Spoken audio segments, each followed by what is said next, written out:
Hey Mason, how long did it take to make this video? This is actually our second take. Our first take didn't really end well. And how long did it take to make just the notes for this video, Mason? We stayed up until 4 in the morning. I have about like 6.5 pages of notes, just completely filled. Yeah, that's pretty awful. Next person we do, let's make them not a prog rock band. Yeah, I mean, yeah, the genre's pretty cool, I guess, but still, it's kind of... long. Yeah. Like, I know that some viewers out there will be like, ew, yucky, gross, it's too long, I can't handle long songs. Yeah, okay. That's fine. I have a short attention span, I can relate. Yeah, kind of. At least I can sit through some of their longer songs, you know, if it entertains me through the entire thing, you know. But we'll stop talking about us being weird and start talking about King Crimson, one of the pioneers of prog rock and one of the better bands in the 60s. Yeah, this band has been around since like 50 whole years at this point, and they just recently put it on streaming services back in like May, June-ish, I believe. The lead guitarist was super, like, he had a pet peeve about streaming services. Robert Fripp. That's why you can't see it on YouTube. I think it's just the whole band in general, not just Robert Fripp, who were kind of a little bit kind of skeptical towards streaming services. You know, they're all old. They don't know. Like Tool let their shit on streaming services, but people like King Crimson, they're old acts. So yeah, if you don't know, there's the information that you'll need to know about just whatever. So the first thing that I want to talk about is the first album, In the Court of the Crimson King. This album was like very expansive when it came to the quality. It was great. They had a lot of great songs. There's like one I don't like, and that's it. This album felt extremely jazzy, at least when compared to a lot of other prog rock bands at the time. Like, for example, there was Yes, or I know that Pink Floyd's Piper at the Gates of Dawn came out like a few years later, I think, right? I don't know. Kind of, but it's just kind of this very musical landscape that this album really is. It's very trippy. It kind of takes you to a world where LSD is like in your drink, and LSD is as common as water, and where like the band members all... This was the 60s, everyone. They come out with random ideas because they're on drugs. They're like, yo, dude, Moonchild. What's a Moonchild? I don't know, man, but we're making a song, dude. So the first track, 21st Century Schizoid Man, is a classic. Everybody knows about it, at least when it comes to vocals. And the saxophones, man, they're just everywhere on this track. It's great. It's kind of saxophone hell, but in a good way. Yeah, exactly. I think this song's about the Vietnam War and kind of the criticisms when it comes to people returning home with PTSD, or or how most of the government was basically running the war.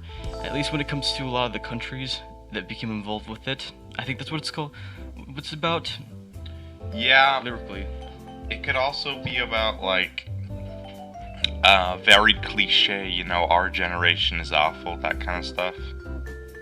Like, something like that, you know, because the Vietnam War kind of just implemented a very paranoid-esque vibe with the whole new generation. But since we're not really into like any wars and yet, we're not here. We're fine for now. We're not here to talk about the Vietnam War. We're here to talk about prog rock. And speaking of prog rock classics, let's get into Epitaph. Epitaph.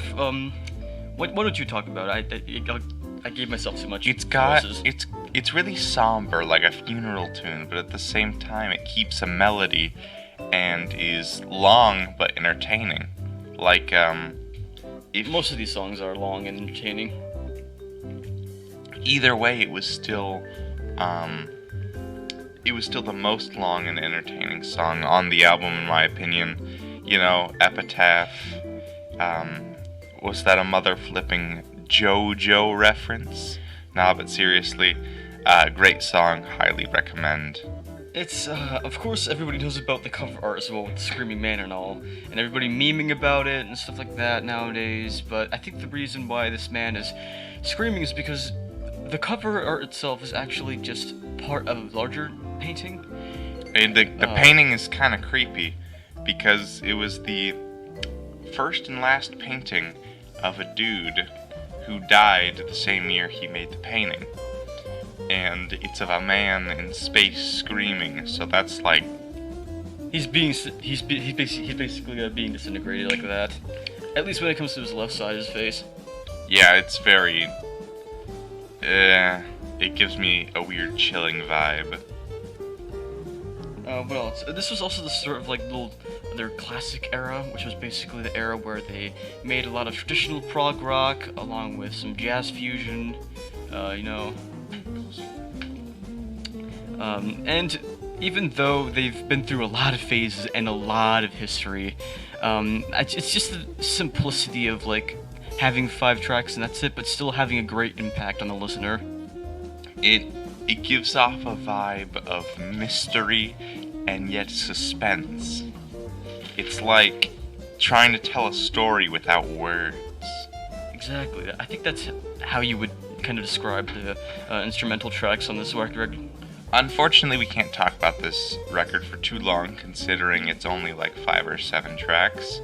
So let's move on to their next album. In the Wake of Poseidon, which was released back in 1970. Well, first let's talk about the cover art, because a lot of the songs have to do with the cover art. So, Mason, how about you give us a history lesson on was it the 14 Faces of Man? The cover art is like extremely interesting, especially when you take a very deeper look at it. I'm just gonna look through the faces that you can see on the front and in the back, from left to right.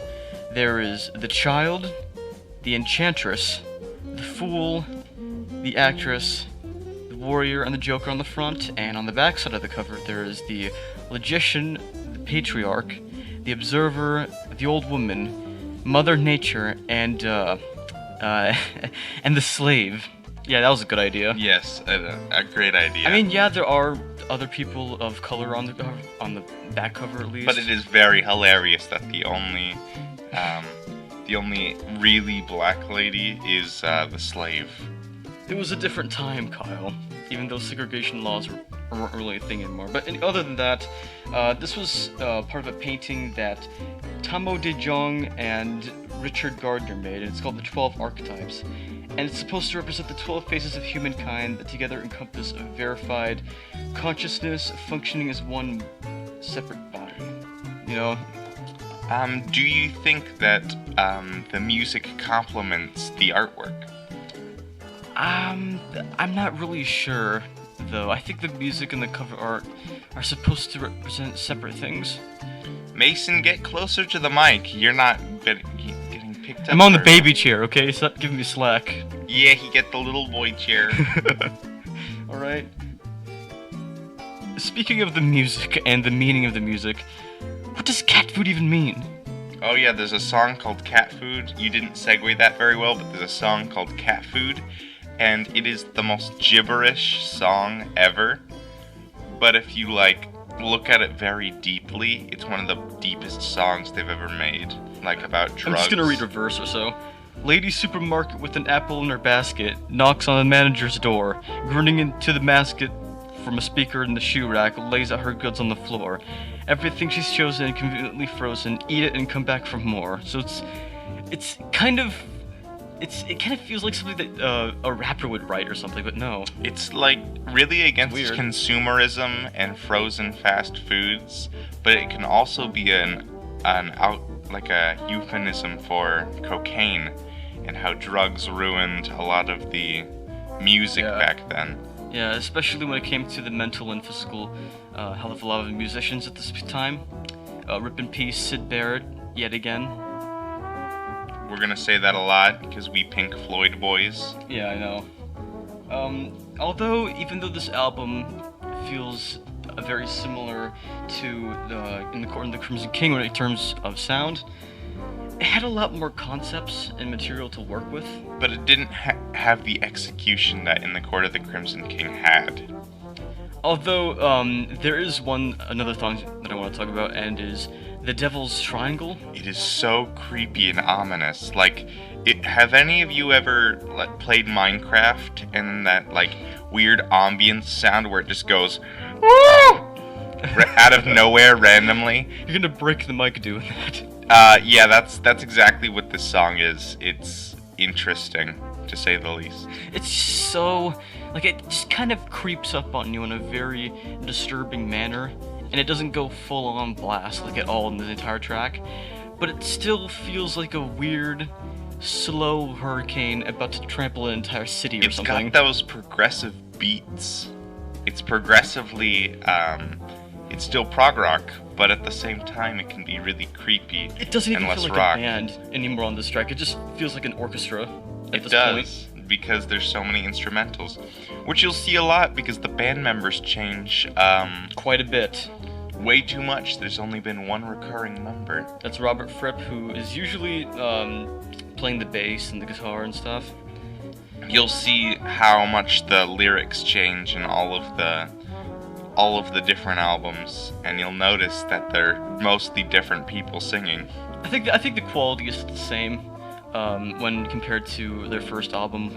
It feels a lot more orchestral, more raw, a bit more traditional. I like their first album better, but it's definitely an interesting listen. Now let's move on to Lizard.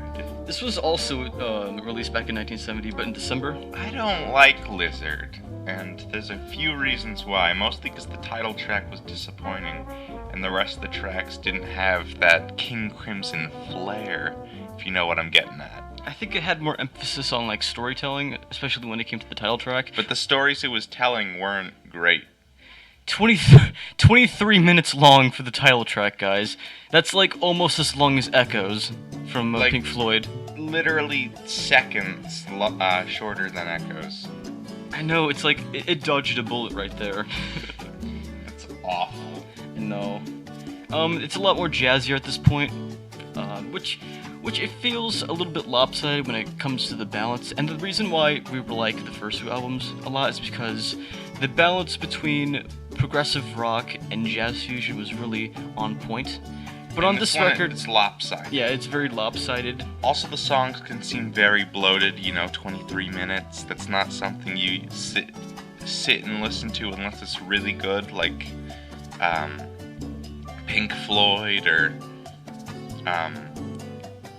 really that's the only band you listen to for that long besides King Crimson.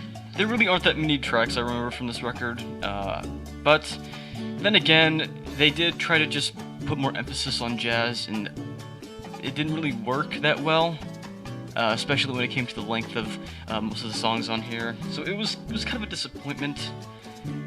So next up, about a year later, this is back when they actually released albums every single year or so. We got Islands, and I actually really like Islands because the title track was very soothing and calm, even though it was jazz hell. Just used for background noise, you said, And right? it's great for background noise. It's great for doing things. It's like Morning View from Incubus. It's got that chill vibe to it. Mason, what are your thoughts? Islands, I just kind of feel the same when it comes to quality, especially when it comes to Lizard and Islands. They kind of feel like two sides of the same coin, you know? And a lot of people seem to agree with me on this album because when I was researching on other reviewers and what other people thought of Islands, a lot of them seemed very mixed, or just felt it was kind of a meh album, at least when it came to the standards of King Crimson. And the standards are so high for this band, I think. Their worst album is B. Like, at least like a B tier or something like that. It's a great band. It doesn't have the same problem Chili Peppers had, where there were just some not so great albums. All the albums in this band's discography are listenable. Like the title track is a song that covers a lot of personal issues when it comes to like isolation and stuff. A little bit. Almost like you're trapped on an island. Yeah, I know, it's very deep, I know. But it also feels like it's tackling these subjects in a very beautiful way, I suppose. Juxtaposition. I really like the juxtaposing themes about that. What else do I have on here? I have to keep on like looking at them. Yeah, we forgot a lot of this because we recorded at 4 in the morning and then went to sleep because we didn't want to record anymore. Alright, Mason, what do you got, bro? Most of the tracks seem to like float around too much without really hooking you at any point, right? Yeah. What else do we have on here? Mason, we're supposed to be professional. Come on, man. Yeah, I know. But then again... There is not a lot to say about Islands, I will admit. Yeah. It's not as good as What Is To Come. And speaking of what is to come, let us talk about Lark's Tongues and Aspic. 1973. What does it mean? It's a food dish, actually. Aspic is like Jello but flavorless with salty undertones. And Lark's Tongues and Aspic is basically low-cut meats put in aspic. And it's really bad. That sounds really disgusting. And nobility would eat it back in the 14th, 15th century. Oh boy. Now, let's get into the... Why is it a delicacy again? Let's not talk about the awful food of Europe. Let's talk more about the band that we're talking about today. What are some songs on Lark's Tongues and Aspic, besides the title track, that you like? Because I want to talk about the title track at the end. No, you talk about it. I'm sure you have a lot to say. No, I'm going to talk about the title track, Mason. Alright then. It's a clear improvement when it comes to quality. I think it's because they tried to sort of experiment with trying to take a lot less of a jazzier approach. It doesn't have saxophones, it doesn't have that many flutes. It's very an important step when it came to their evolution. They still kept their prog background. You can see that in the title track. A lot of violins though.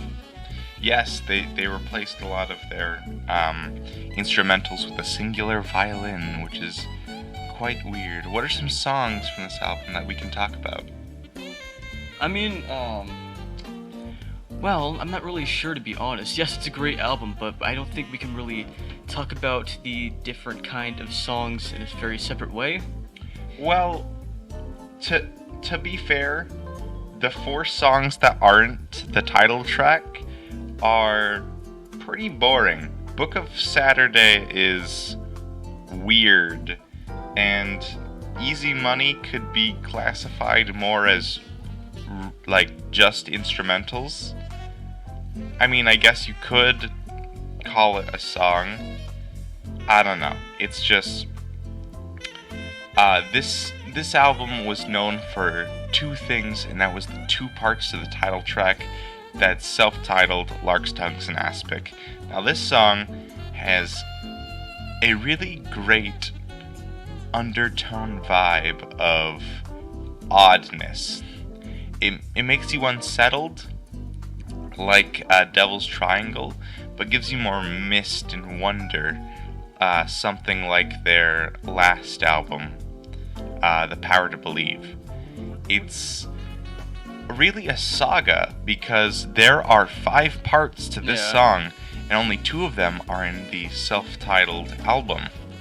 Now, I will say my favorite of the 2 is Lark's Tongues and Aspic Part 2, because it is a lot... It's very crunchy. It's crunchier, reminds me more of Schizoid Man. It gives more of a instrumental harmony than the first one did. It's a lot less of a joke track and a lot more of a actual weird song. and I think was very experimental of them, and I love it. What do you have to say about it, Mason? I just think the concept of Lark's Tongues and Aspic, all 5 of the parts, is very interesting because it's kind of peppered throughout all the studio albums up to this point. Like, for example, I think part 3 is on Three of a Perfect Pair, I think. Or is it on Red? I'm not really sure.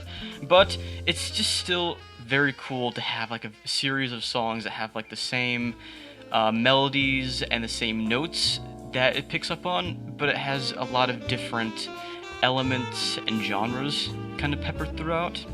Well, speaking of different genres, we are moving on to our next studio album, which is Starless and Bible Black. Now, I have a lot of things to say about this album. Alright. And I think it's their worst album. Mostly because it's not even good enough to have the title track on it. The title track for this album was moved to a different album entirely. On the album Red is the actual song Starless and Bible Black, which really confused me because, you know, I always thought that the album should have the song it's named after, but, you know, really weird. But there are also some other songs we could talk about on this album, like The Great Deceiver, which reminded me a lot of In the Court of the Crimson King. That was interesting.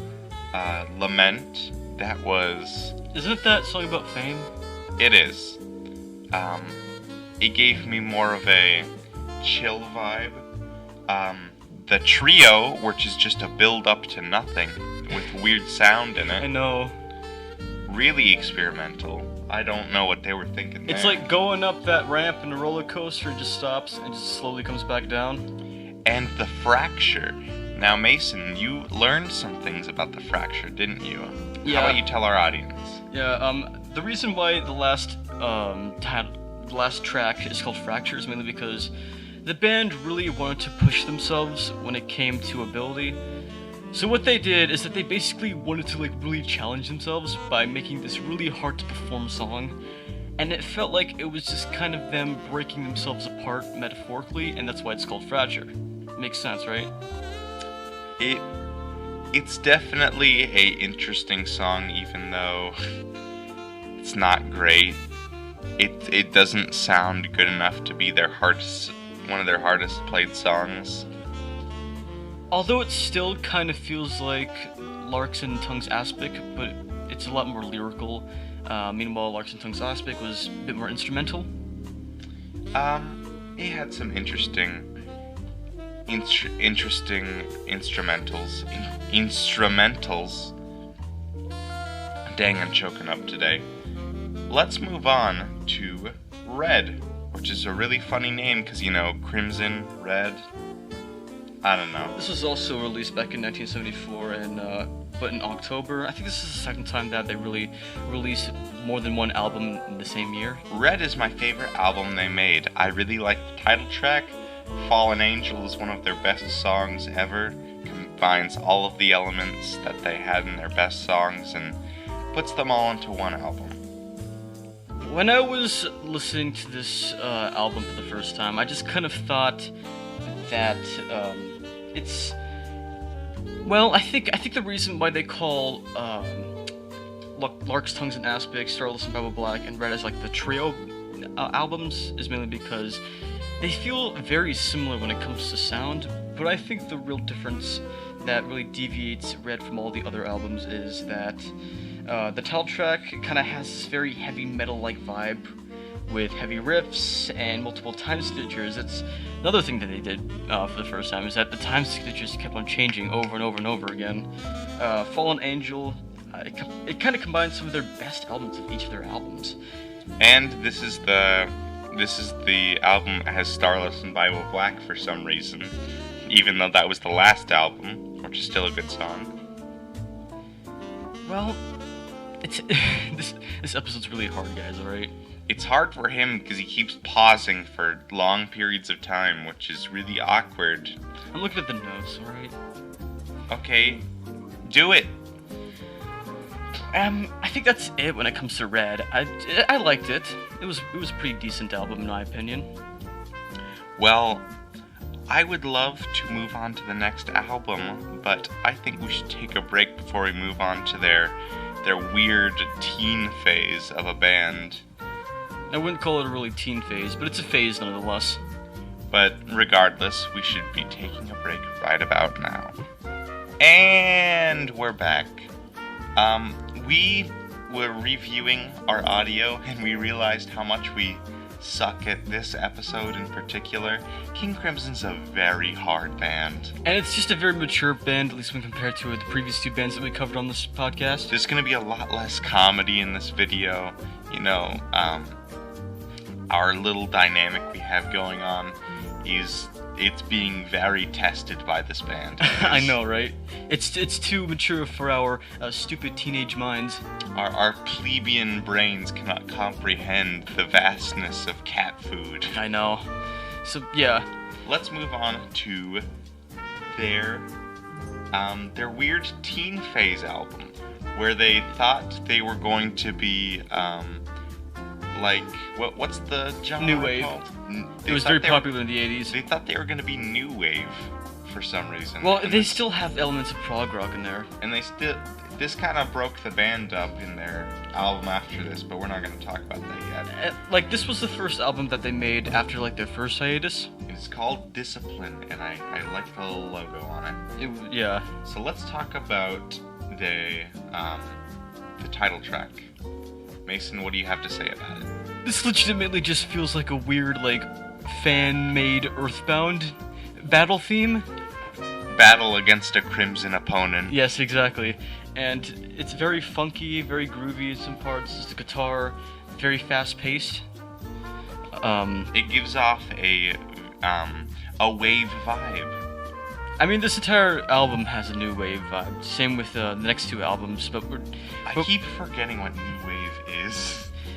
Well, I think new wave is kind of like I think it's kind of like a weird fusion of like traditional rock with maybe some pop elements, but it's like vaporwave painted.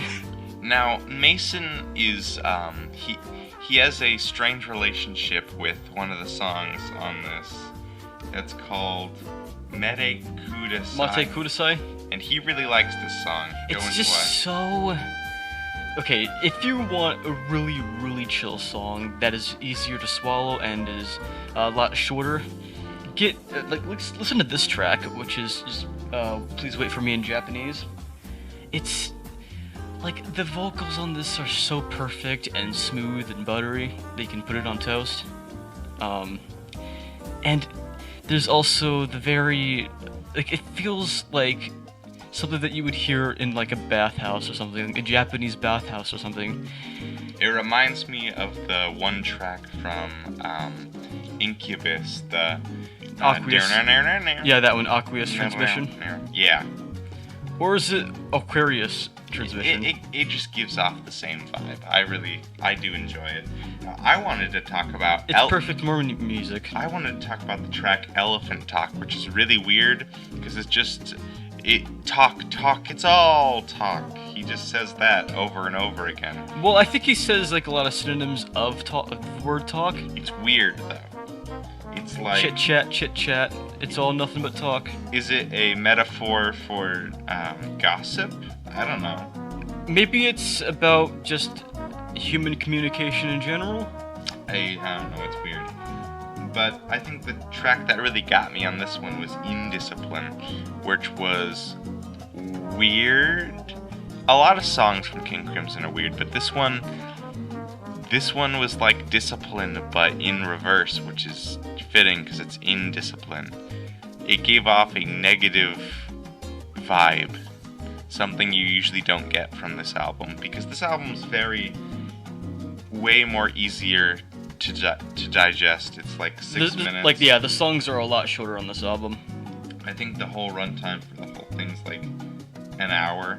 And that's it? Which is good because there's like 10 tracks. It's easier to swallow, so if you want a lot more laid back and easygoing album, we highly recommend this one. Discipline.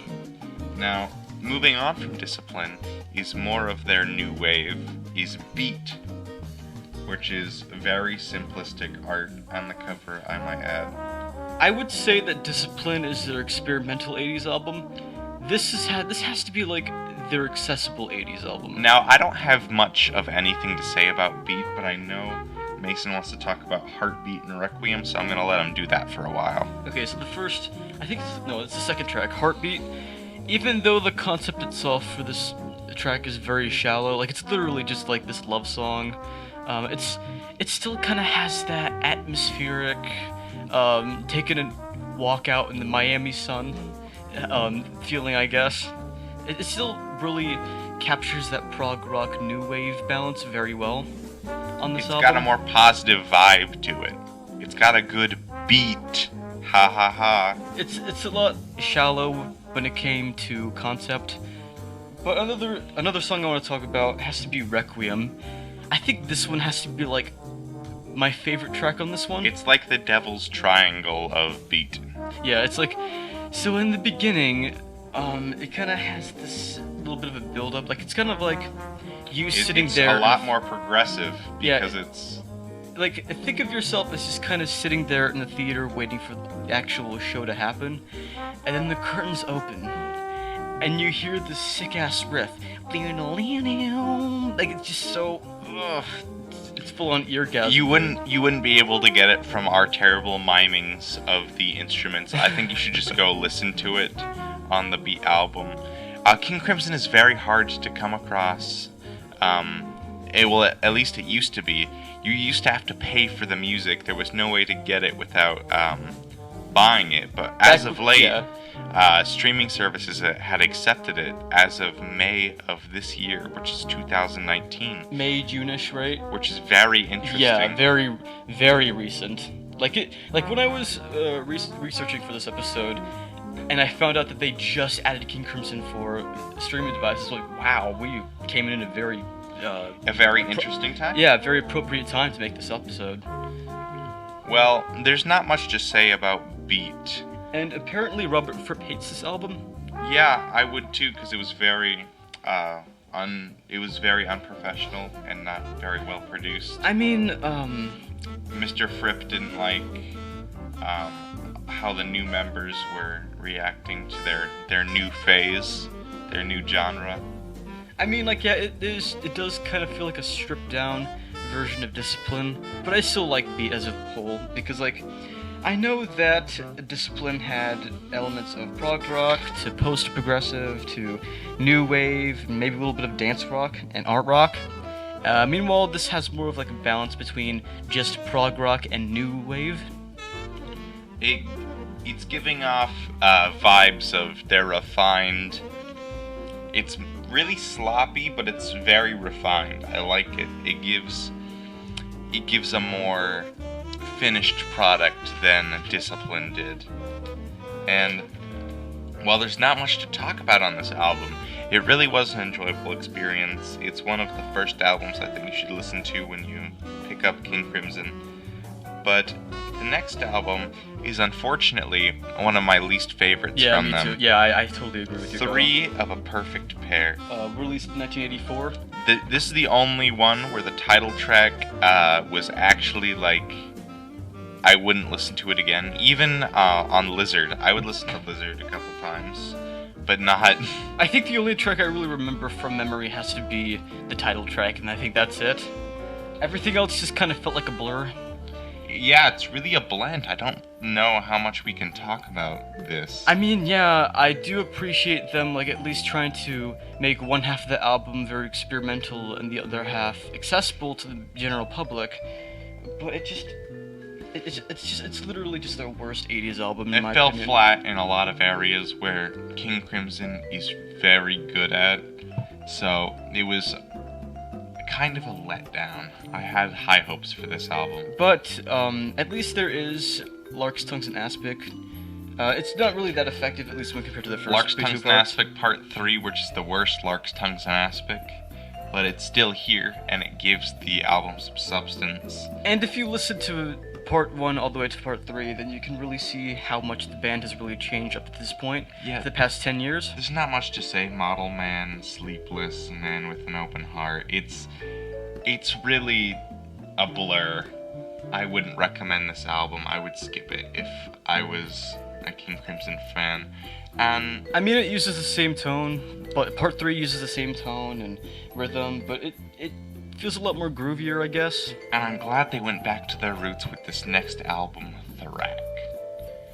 1995. THRAK is... Okay, this is like their second weirdest album. Because all the tracks have the weirdest names, like Vroom, Baboom. THRAK! What is that? What is a THRAK? Vroom Vroom. Vroom Vroom Coda. What are these? What does that mean? What is the cover art? It kind of looks like a part of a car hood? Or maybe just a weird piece of sheet metal? I don't know. But I will say, the title track, and all the tracks in general, is probably the most instrumental album they've made so far. And it gives off the vibe of Talk to the Wind in their first album, but in a good way, where it had a lot more substance and a lot less vocals, which is what they needed at the time, because it's very long songs, and they're going back to their prog rock phase. It's an hour long. I know, it's extremely instrumental compared to their 80s albums. It's kind of going back to their roots, especially from stuff from their 70s. The track Dinosaur is... I think it's about the music industry as a whole and how people really saw a lot of these bands from the 60s and 70s nowadays, at least back in the 90s, as like these dinosaur bands. These dinosaur acts that were like struggling to hang on while other bands could swoop in and take the limelight, which was a little sad, but while the bands of the 80s have mostly faded, King Crimson is still around, which is really strange. But I mean, yeah, they have broken up like 4 times now, but they're still around nonetheless, and they're like 80, 70. The band's been around for 50 years, and they were all 20 when it was like formed, so they're really old. I don't know how they still tour and stuff. It's pretty weird. King Crimson is literally just a band version of Reincarnation. I'm just gonna say that right now. Unfortunately, there's not much to talk about THRAK, because we can't really get into the songs we liked, because THRAK is just weird. But the next album, there's a lot to talk about. The Construktion of Light, Which was released in 2000. I have to say this, the first track on the whole album is really cool. It's a very deep tone, and to the point where you think there's a new singer, even though it's Adrian. The guy that's singing has been around since Discipline. Adrian Belew.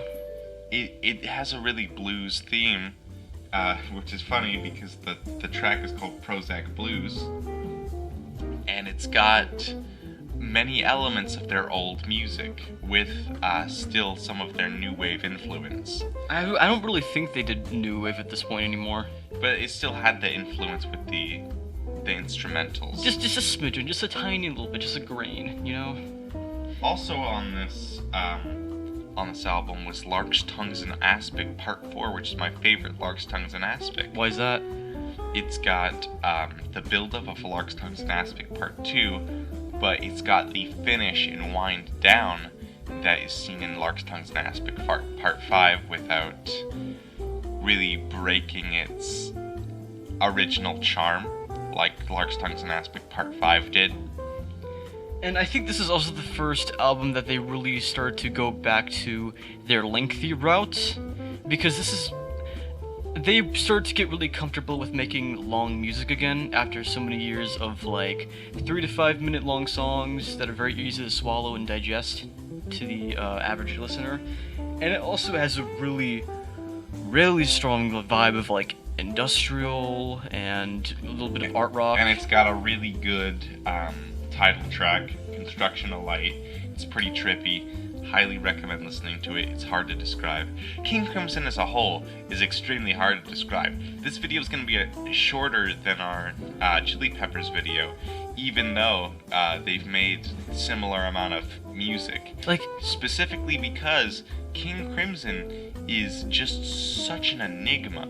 We highly recommend you just go out and listen to it before watching the video so that you really understand where we're coming from. They deserve more recognition, guys, okay? It's not just Pink Floyd that's doing prog rock, it's all of these King bands. Crimson shouldn't just be known as a Jojo meme. Yeah, yes, definitely. It's a great album. It's got great albums and great bands on its own. And to be fair, these guys put in like a ton of work. I know, right? And these guys are like, what, 70, 80 years old now? And they're still playing songs like Fractured, which is a song on this album that we're talking about, even though it was a song on one of their other albums, which is really weird. It's like a remake. I think it's supposed to be Fracture and then Fractured, right? Yeah. It's similar difficulties, same length. But to be fair, this album doesn't hold a candle to the weirdness and psychedelic trip that is the power to believe. This was released in 2003. Listen to part 1 of the title track. Jesus Christ is just saying him saying like, "She saved me in a manner of speaking." There was auto-tune on this album. Really weird auto-tune, I might add. Like beta auto-tune. But this album finally has the climactic end to the Lark's Tongues and Aspic 5-part series, with the song Level 5, which is confirmed to be the final and last piece in the Lark's Tongues and Aspic It's a series. saga. Yeah. Yeah, it's a saga at this point, which a really weird saga, but it's there. Now, this album gives off like a 007 vibe. Like, listen to Dangerous Curves. The guitar seems a lot more relevant too. Or The Power to Believe Part 3. The Power to Believe 1 through 4 are just really weird. It's just weird instrumentals and the guy saying, "She saved me in a manner of speaking." It's trippy. It's very 2003, and very 2000s. The cover art is really weird. It's like North Korea. They're like North Korea. They're like gassing a baby. It's weird. It's better than the Construktion of Light. It gives off more of a Pink Floyd vibe, but it's not Pink Floyd. There's also some increased tensions of weight and aggression, as you can see in tracks like Electric. Oh yeah, Electric is really cool. To put our thoughts about this album out, I would really say that this album, while King Crimson might have lost who they originally were, they still can put out great music without having to hash up or dig up the fossil of who they used to be. They can still make good music. They did kind of do that with THRAK, I guess, but not really. They can still make good music and be original without having to rehash, which is more than you can say for a lot of bands. And I know that we've been saying that some albums have been kind of a disappointment or not as good, but to be fair, all of them are good in their own respects. Yes, exactly. And I have a feeling that King Crimson is one of the few bands that has never even had a bad album at all whatsoever. I think their worst album, quote unquote, has to be at least B tier or something, right? Yeah, Three of a Perfect Pair is still fun to listen to. None of this stuff is bad. It all gives a certain vibe of a certain time, and that's really what you can say about King Crimson. It's a time capsule into the past, it's been around for so long, and it's evolved with every iteration of its albums. What do you have to say on the evolution of King Crimson, Mason? Well, I think it just has to do with just the world kind of changing around them instead of the other way around with them changing for the world. I guess You make a point, Mason. Yes, definitely. Now, unfortunately, that's all the time we have today. We've been putting timestamps in the description for mobile users. I got nothing else to say, really. Guys, I know that this episode hasn't really been that funny or comedic or anything. It's not really entertaining. This was such a long, arduous... This has to be like the hardest episode we've done so far. And it's only episode 3.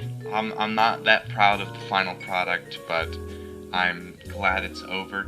I think our next episode is going to give you a lot more liberation. Yeah, so we'll see you later, guys. This is Discography Drama signing.